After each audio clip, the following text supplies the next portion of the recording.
Hello everyone, it's Rhiannon Beacon. Welcome back to Roman's Christmas. We are now about to start a trial for this chapter, chapter 4. So in last episode, Peter the Rabbit had been killed, and Roman is the prime suspect, and we are right now playing from the perspective of Elegant the cat. So let's go ahead and get started. After a thorough search, I asked everyone to come to the hall for trial.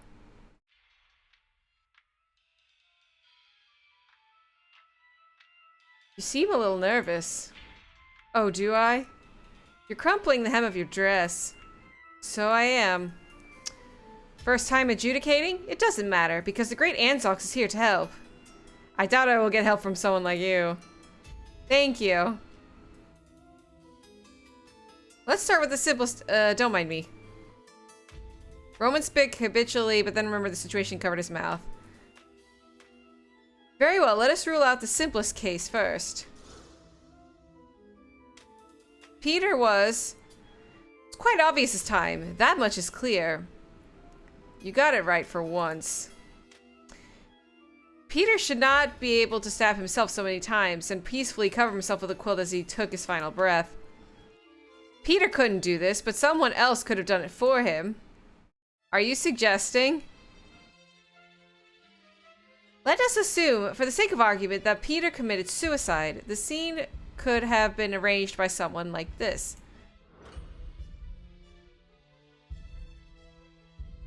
Peter was not murdered, it was suicide. Peter stabbed himself with the ham knife from the kitchen into his heart first, then pulled out the knife, fell on the bed, and died. Sometime later, another person entered the scene and arranged Peter's body on the bed and covered it with a quilt so that he looked like he was still sleeping. Then they inserted the knife back in, causing multiple wounds. The one who did it did so because they wanted to frame Roman for Peter's death. Something feels off. Time to press harder for further information. What should I ask? Why did he commit suicide while sitting on the bed? Would it not be better if he laid down and did that? If he wanted to stab the knife into his body, sitting would definitely be more convenient. If he lied down and tried to stab down, it'll be difficult to push hard. He probably wouldn't be able to get a deep enough puncture. Fascinating. Perhaps it might be more convincing if you would provide a quick personal demonstration. No! What should I ask? Order of pulling knife and lying down. What if the knife was pulled out after he fell down to the bed? Isn't that harder to do? The knife would sink in deeper if he had fallen on his back. Reasonable, but not quite convincing. Why was he stabbed so many times? To make it look more like a murder? Only to frame Roman? Why did he do so? I don't know, maybe they had some kind of blood feud, or maybe he just hated Roman that much. Talk about jumping to conclusions. Leaping to conclusions. Once more from the top, please. What do you mean? I mean for you to repeat your testimony. Peter was not murder, it was suicide.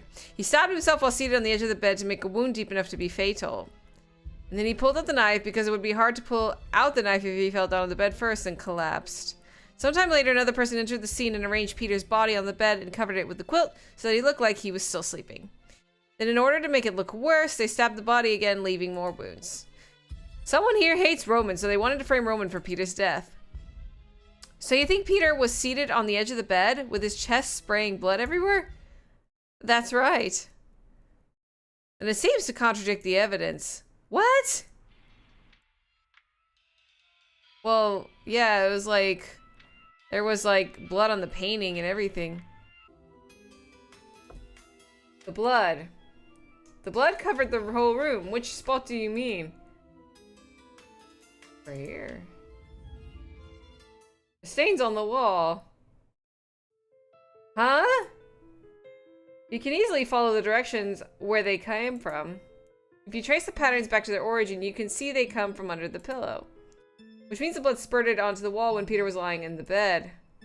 If Peter killed himself as he said, then the blood spray would be impossible.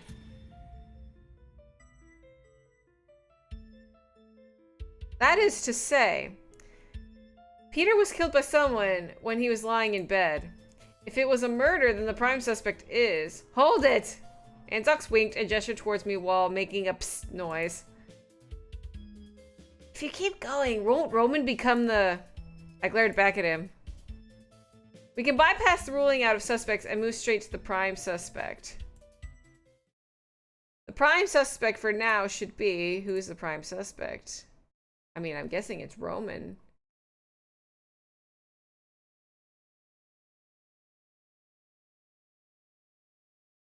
I would assume. I'm sorry, Roman is still the most suspicious one. While this is hardly a professional opinion, I must state that there is an excess of evidence pointing to Roman being the killer. First, the bloody shirt. The fact that you insisted on being the night watchman last night, which would give you the opportunity. And the footprints leading from the crime scene to where you were found asleep.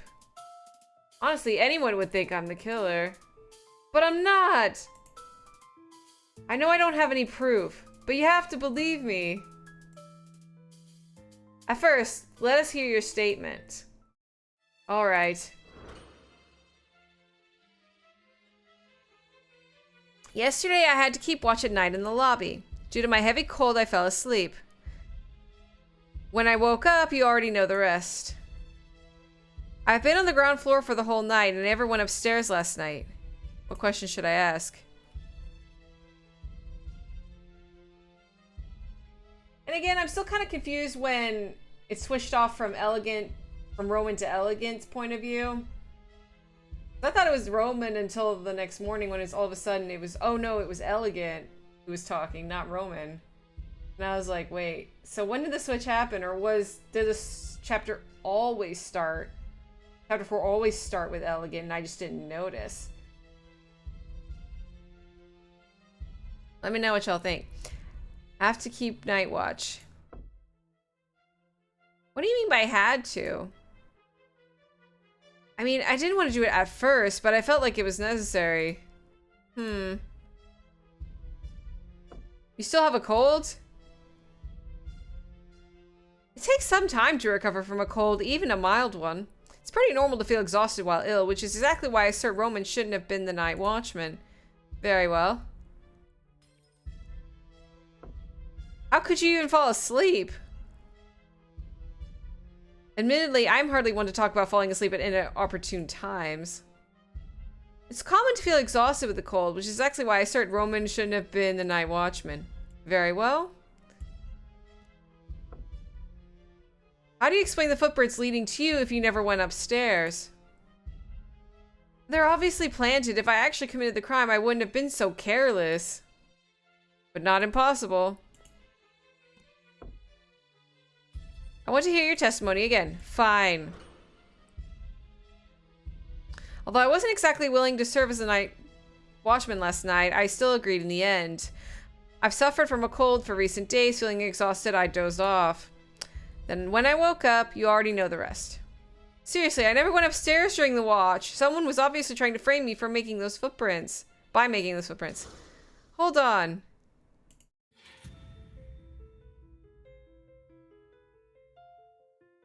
What's wrong? Something feels off about one of your testimonies. What evidence conflicts with Roman's testimony? Oh, Solar's testimony. If I remember correctly, you insisted to hold the post of the watchman yourself last night. You could have easily refused due to your illness, but you still agreed to it. Can you tell us what your reason is? It's only because I couldn't stop everything that happened during the past few days. I only did this because I was feeling guilty.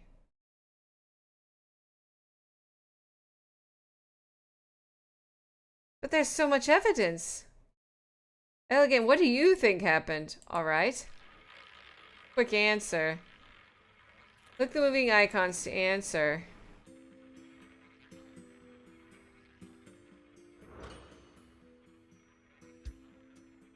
First things first, the weapon. Well, the weapon was the ham knife. The murderer is blatantly showing us that the weapon is the missing ham knife from the kitchen.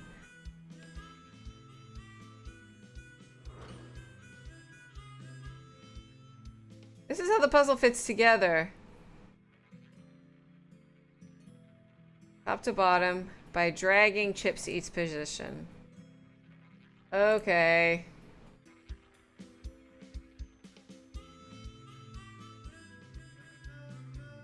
A voice whispers. 7, 2, 4, 5? Is that a 1? 7, 2, 4, 5, 1? 7, 2... I was close, actually. I just had to switch these two.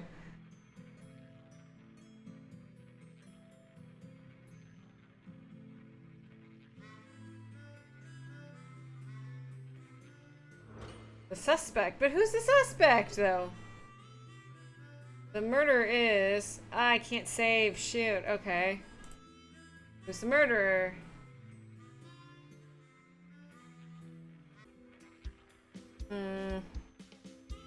No, right now. As much as I do not want to admit it, as far as I can tell, the murderer has to be Roman. Alas. The thing is, what would his motive be? I feel like there's going to be more to this case. Because this is going really quick. About the motive. What motivation would Roman have to kill Peter? Only thing I can think of. Had an argument. Do I really seem that mean? This is how the case goes. Hold on, hold on, hold on.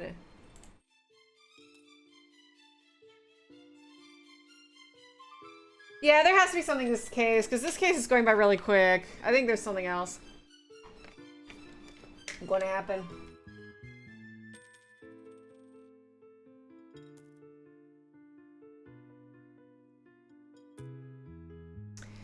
When everyone was asleep, you went to the kitchen and took the ham knife. Then you went upstairs silently. You went back to your room first and took a shirt with you to block the spurting blood. Then you opened the door of Peter's room and stabbed Peter to death in his sleep. Then you took off your shirt and went downstairs to throw it into the fire when you were in the hall, but unfortunately it did not burn completely. Oops. No, I don't know. You fell asleep before you were able to clear away the footprints. Is that so? No, something is clearly wrong. What is it? It's it. Hold on, let me think. It's you. You did it. I didn't want to believe you could do something like that, but now I have to admit that I was wrong to believe in you. You... No. Don't come any closer. I didn't expect you to be so evil. I believe you're good in nature. I believe in your good nature. I believe in him. I'm assuming it's because I'm assuming it's outside of the box because it's originally in Chinese characters, but the English text, it doesn't fit.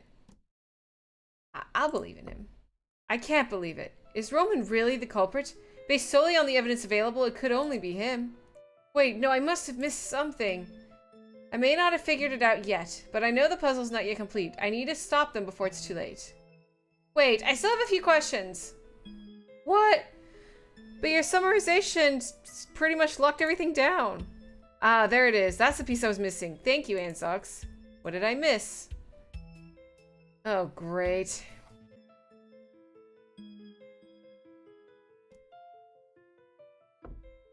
The keys! What? What? Okay, I'm gonna go ahead and do a quick save. I think I'm on the good track right now, but let's just in case. On the first day at the tavern, Saracen said this. How many keys does each guest room have? 2. One set is for the guests. If the room is empty, I hang it by my bedside in the attic. In other words, the night the crime happened, only Saracen and Peter had a key to that room. Moreover, the door to the room was locked this morning. If his habits remain consistent, Peter must have locked his door well before the incident took place. Therefore, the murderer must have somehow obtained the key. First, I need to be sure which key the murderer got. The key the murderer got was, which key did the murderer get? I'm assuming Sarzen's key? One Sarzen had. What? That's impossible. My keys are all accounted for, and I haven't let them out of my sight. Sarzen took the keychain from his waist and counted the keys one by one. See, front door key, the cellar key, 1, 2, 3, 4, 5, 6, 7. Wait, the 8th key. Where? It can't be. Sarzen turned the keychain around and shakily recounted the keys. I'm missing a key. Now that we know which key the murderer has stolen, we should figure out when the key was stolen. When did the murderer steal the key? What day is today? I'm guessing this is today. Oh yeah, I'm gonna have to do another save here. Okay.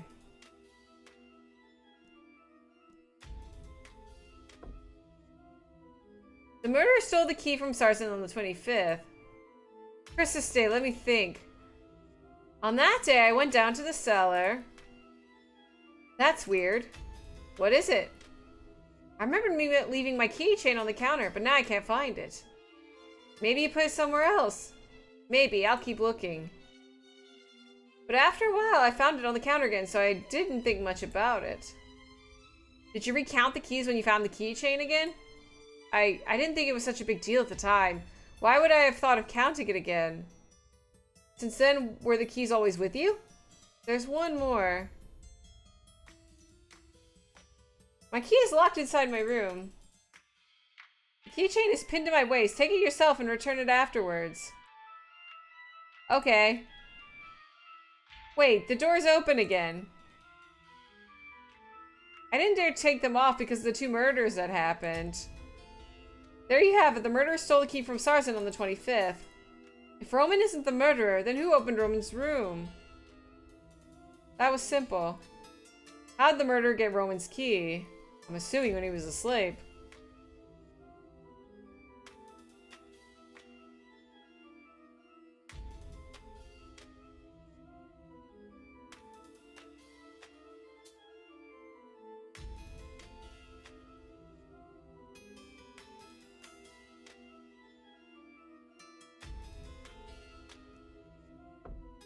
Roman's testimony mentioned one thing which made me very concerned.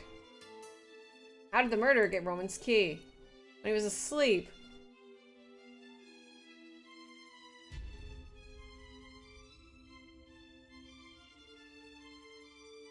Sleep. When Roman fell asleep during watch, the killer could have easily taken the key from him. As for supporting this, How did the murderer get Roman's key? Okay.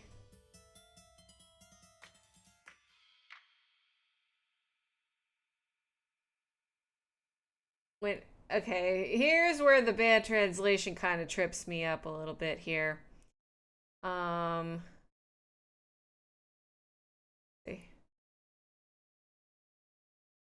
heard voices when he stayed up. Roman's key I mean, I guess because Roman's key moved? Roman said that his key was originally in the right-hand pocket of his coat, but then when he woke up, the key was in the left-hand pocket. In other words, someone took the key while he was sleeping. In short, the killer had to have access to the keys to both rooms. But like you said, Roman could have had access to both keys.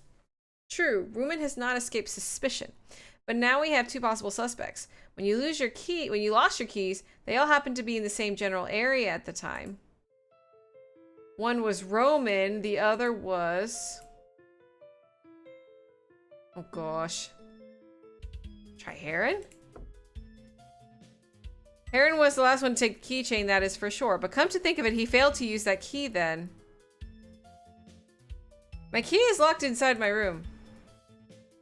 The keychain is pinned to my waist. Take it yourself and return it afterwards.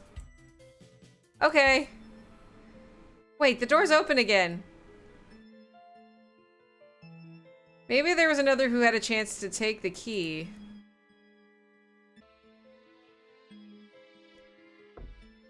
It was Vincel. I locked him in the cellar. That's impossible. Besides Heron. Heron was the last one to take the keys, that is for sure. Come to think of it, he failed to use that key then.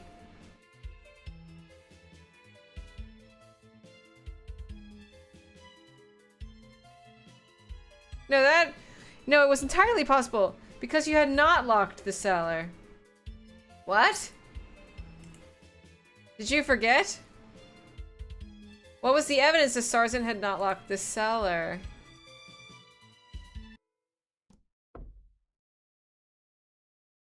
Although you had the key to the trapdoor of the cellar, when you testified today, you said like this. Every guest's room was locked. This. I really forgot it. In other words, Vincel could have escaped from the cellar. I don't believe it. Hold it. I don't mean to accuse you of anything, but Vincel can easily open the cellar door and come out.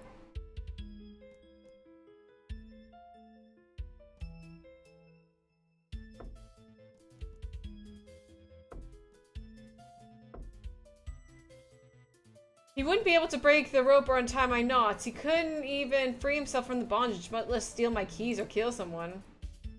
Vincel was indeed tied up in the cellar today. Only one way left.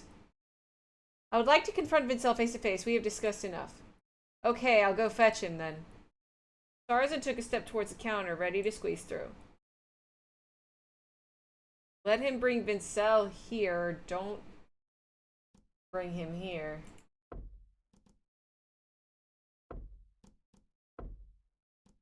Bring him here, I guess.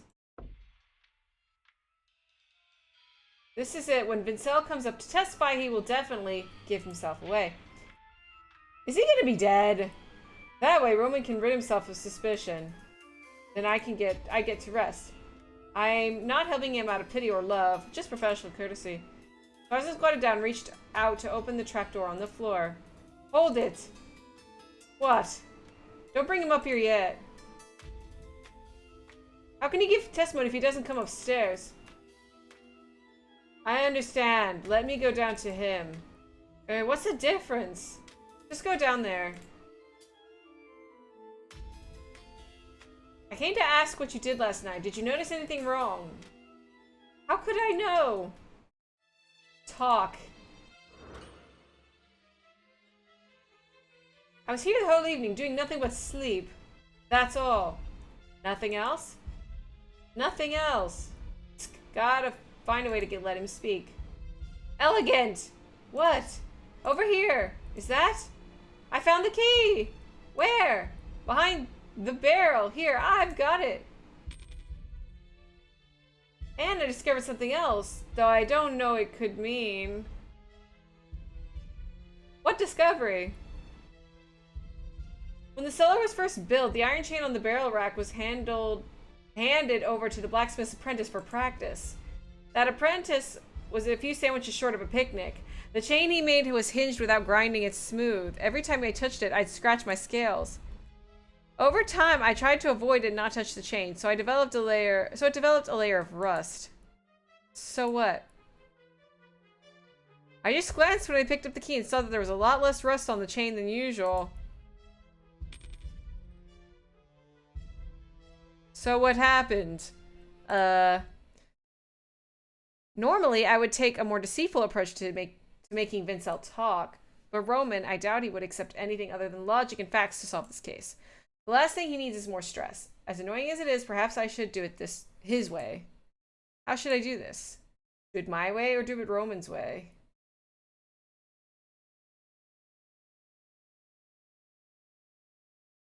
Oh, okay. I was like, what's happening?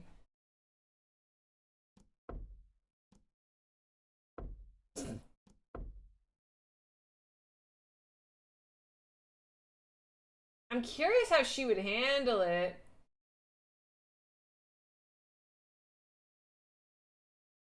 I saved it just in case. Let's try it his way, I guess. I got an achievement, Fast Learner. I don't know if that means I did the right thing or not. I should use the method Roman likes most to get the information from him.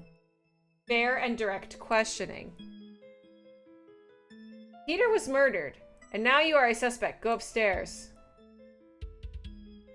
Peter! My good feline, how could I have done it? Vincel twisted erratically as Tarzan carried him upstairs. By the way, I already know why you're not willing to disclose the motive behind the attack on Anzox. Why didn't Vincel explain his motive? Your target was not, in fact, Anzox. In both cases, one person was involved. That person is Heron.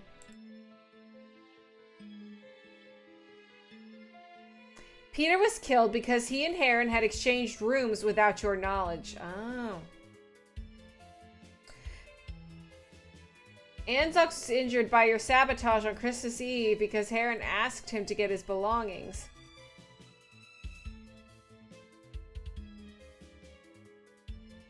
In both incidences, Heron was the one who would have been the victim, but who happened to escape by accident.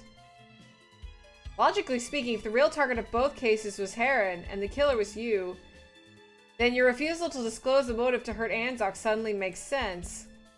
Because you never intended to hurt Anzox at all, because that would attract the attention to your real target, Heron. Exchanged rooms? They exchanged their rooms in private. Anyone would have made that mistake. Unfortunately, this was not done in private. Why would no one kill Peter by mistake except Vincel? I think I remember reading this. So it's something along the lines of everyone on the first floor knows.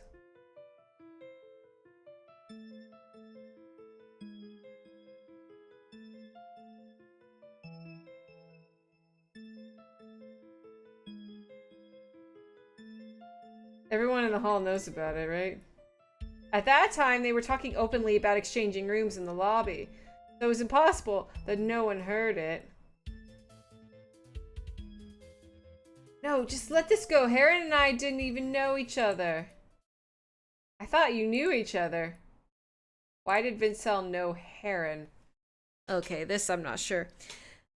Oh, maybe because this was in a church, right? Maybe this one?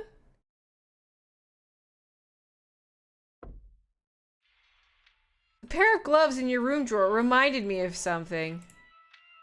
When I received the task of investigating the Cathedral of St. Isaac while in Alley, I accidentally touched the gloves my client was wearing.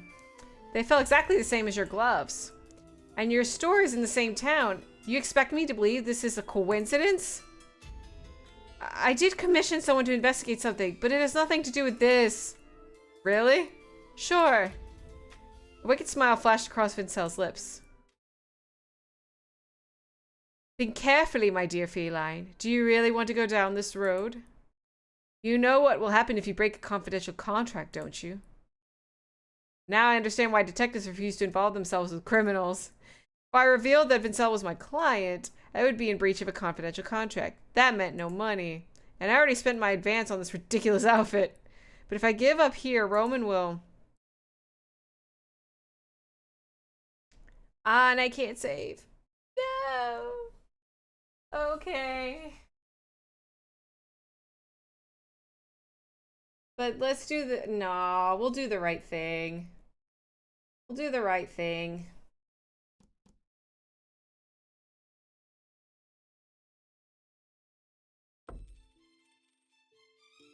Then in the future, I will amend my contract to prevent murderers from threatening me into helping hide their crimes. I may be a mercenary, but even I have standards. Vincel stared at me, then snarled as his bound body leaned forward. Now back to the case. You once again missed your actual target because Peter and Heron switched rooms. Yeah, the whole switching room thing reminds me of a case in the first Danganronpa game. I've never played that game, but I've seen a Let's Play of it. Because you had no idea of the exchange, you went straight to the room Heron had been staying in, unaware that the person inside was actually Peter. After that, you took it for granted that you killed Heron, not Peter.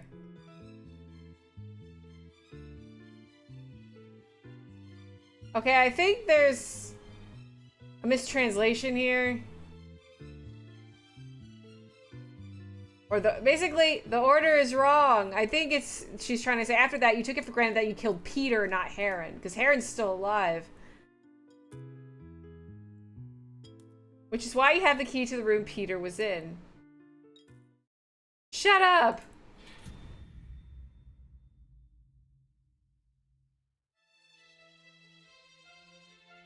As splendid as that long lecture of yours was, aren't you for ignoring the most fundamental problem?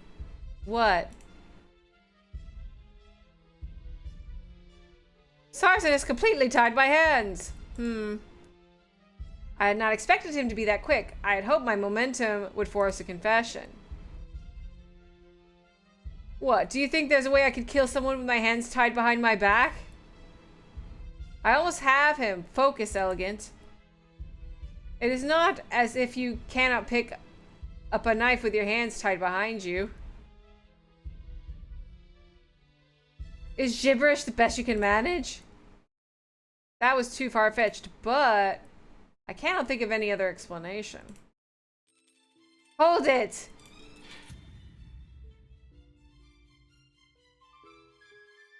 Eh?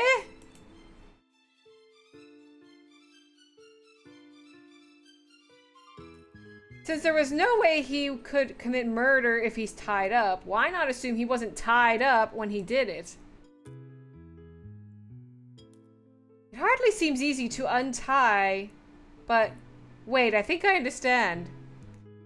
You want me not to consider the situation of being tied up but still able to commit murder, but to consider he was not tied up when he did it. Oh, they're at the same time. He was not tied up when he did it. That is to say, what did the killer use to break the rope? The chain! The chain! Where's the chain? There you go. Sarson just mentioned that the iron chain in the cellar is very sharp. Also, the rest of the chain had been rubbed off by something. So he rubbed it off, obviously. I'm paranoid, though. But I'm assuming he rubbed it off. Vincel used the sharp chain to break the rope. But Vincel's still tied up right now. How do you explain that? That's because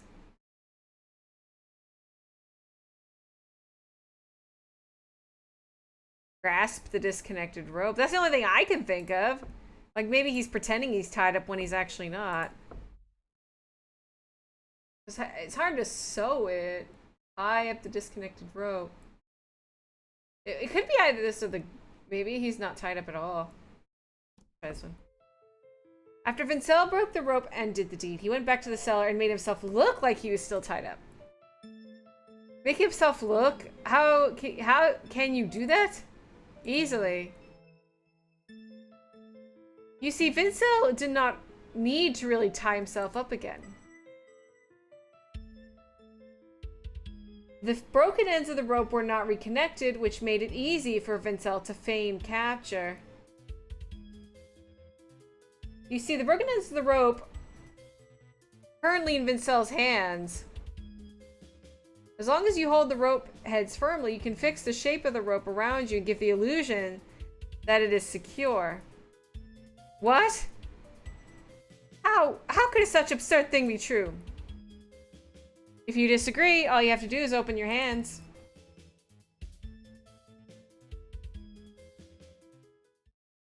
Splendidly played. Vincel shook his head and relaxed his arms. The rope fell loose and coiled. I cannot read. And coiled around Vincel's feet like a dead snake. I give up. Finally. Then let us put the puzzle to rights.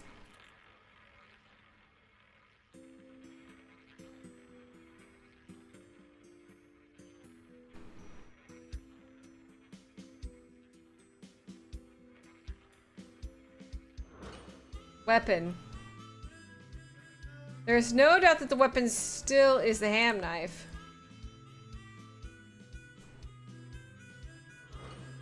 Modus operandi. Arrange the occurrences chronologically from top to bottom by dragging chips to each position. Okay.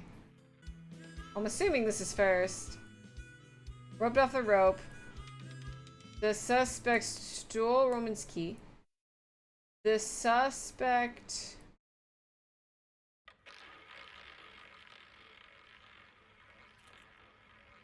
entered his room.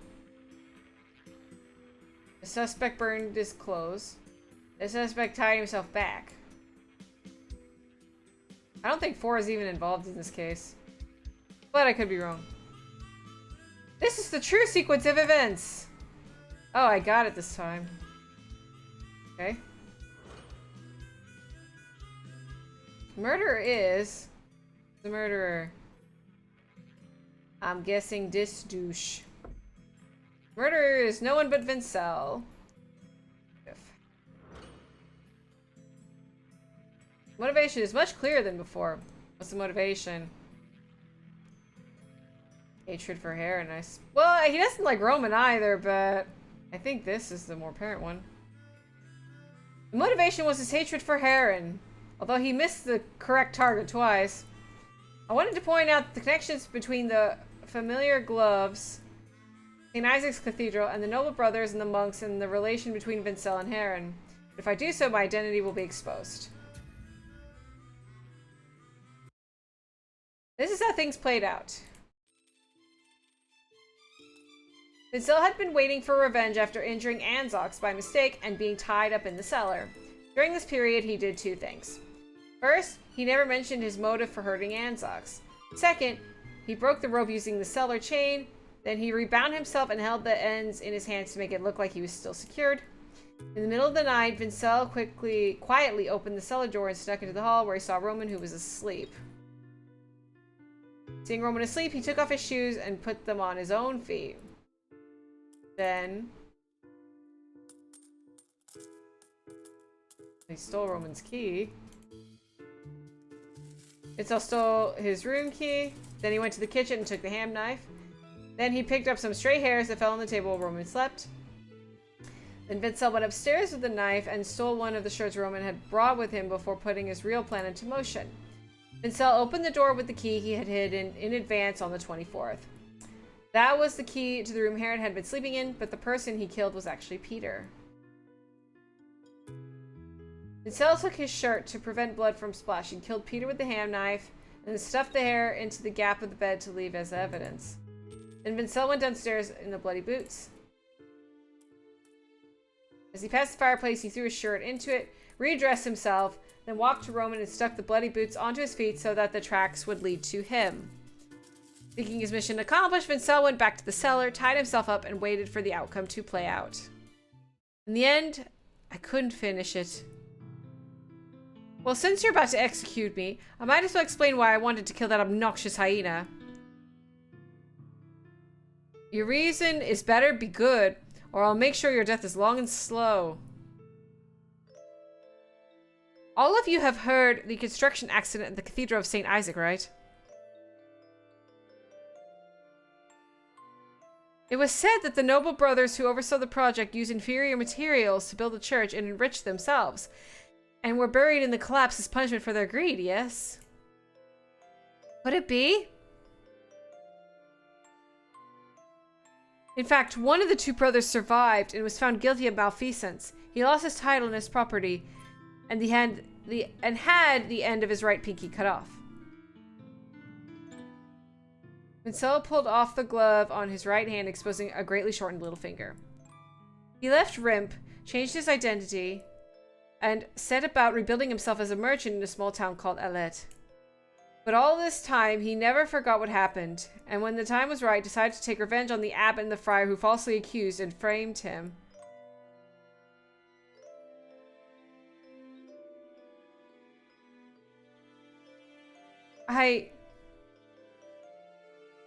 Falsely framed? Accused?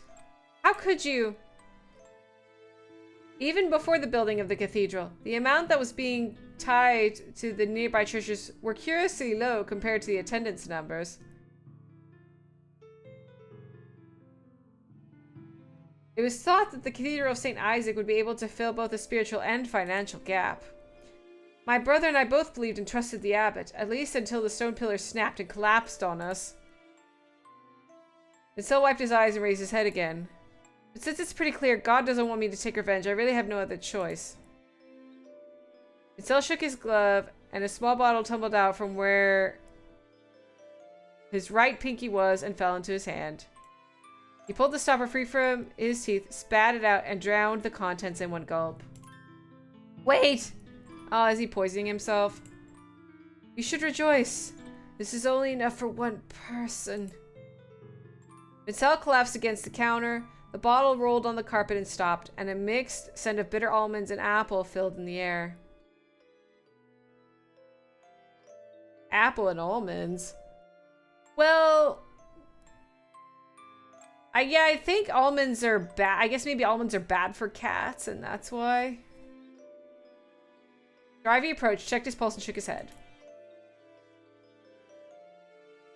Saracen hesitated for a while, and then stepped forward and hoisted the corpse up on his armpits and began dragging it to the door of the pub. Wait, let me pray for him first. Okay, Elegant and Roman, please give me a hand down here. Everyone else, go upstairs and rest. It's still early, and I think everyone is tired. It's finally over. Thank you, Elegant. It'd have been my neck and the noose if you hadn't trusted me. Well, at least I figured one thing out. What? The person who hired you to investigate the collapse of the Cathedral of St. Isaac was Vincel, right? Wasn't it? I believe it is. He also came from Alet Town. He was directly related to that matter. Even the material of his gloves was the same as what my client wore. Then your reward? It matters little. I had yet to start the investigation. So it is a mere loss. A mere massive loss. I paid through the nose for disguise I can no longer use. But something bothers me. Why did Vincel not notice it was Peter in the bed and not Heron? Huh? Vincel is a lynx, so he should have had excellent night vision. Well, could he see clearly in the cellar? He seemed... This may sound strange, but it seemed he failed to recognize me several times. But he didn't have any problem in the hall.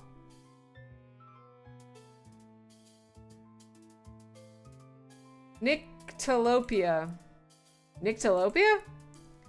A type of vision deficiency. If you don't eat viscera or carrots for a long time, your night vision will gradually weaken. Although I didn't exactly catalog Vincel's eating habits, I think it may be the best possible explanation for now. It seems that maybe when Saracen cooked carrot stew, Vincel refused to touch it at all. Well, I think I'll make my way upstairs then. Garvey squatted and hauled the rope down to lower the ladder. Speaking of strange things...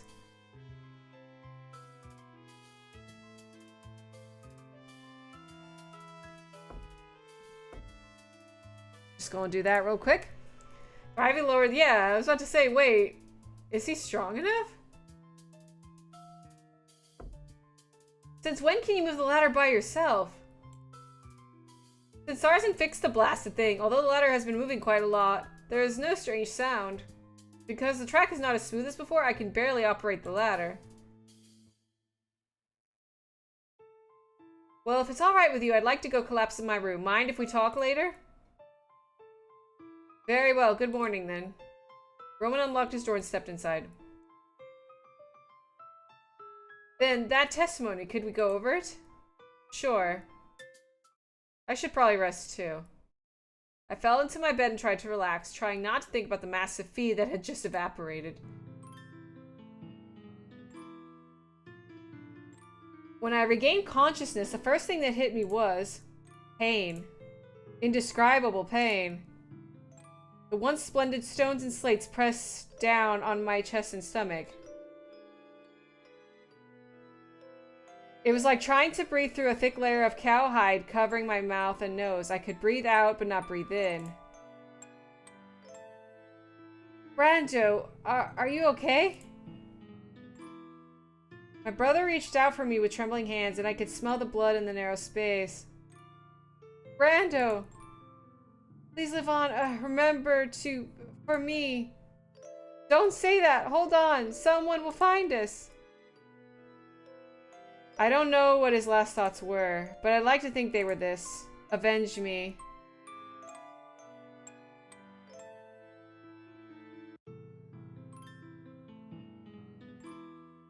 Alright, and there is now chapter 5.